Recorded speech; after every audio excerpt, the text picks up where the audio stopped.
So what do you wish you'd known when you first started out, like, which you now know? And I guess what's your best advice for people wanting to start out in your industry? I think in terms of like fitness, and if you like, okay, for instance, if you wanted to, be, say the fittest on earth or whatever it is, Yep. I would say be prepared to be very unrelatable to a lot of people and don't expect a lot of people to get what you're doing. But I would also say just enjoy it as much as possible. And if you don't enjoy it, don't do it. But if you enjoy it, you'll do better. You'll do better if you enjoy the process as much as you can. There are hard days, but those hard days are always backed up by really good results. So for me back then, I would be probably, it's hard to say. I would say to myself now, it's just like, oh, just take it easy and enjoy.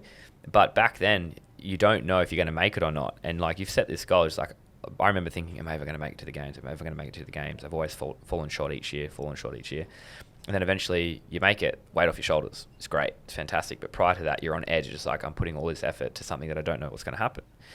So I would, I would say to those people, you're going to have to work really, really hard and do more than what you expect you're going to have to do by far.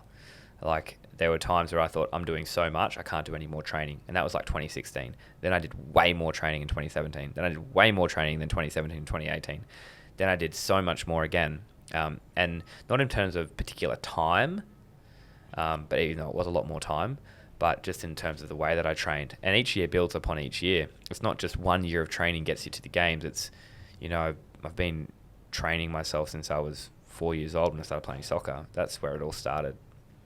So I guess if I could give one piece of advice, it would be you're just going to have to enjoy the process. And if you're not enjoying the process, you're going to have to find a process that you do enjoy. We talk about being authentic with what we're doing, how we've left the Foodland group, we're building a warehouse, we're trying to be more communicative. Is that a word?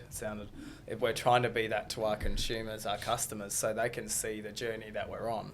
And it is no one's doing it in our industry. Coles, Woolies, Audi, they're closed fences. So we're really trying to do that. And I say what you're saying all the time. If you don't love it, find something to do. Or, we understand we're a stepping stone in our business to go somewhere else. And we've got plenty of accountants and lawyers and kids that like to edit or whatnot that have come through the traps that are just trying to find their feet. So we really want to encourage that. 100%.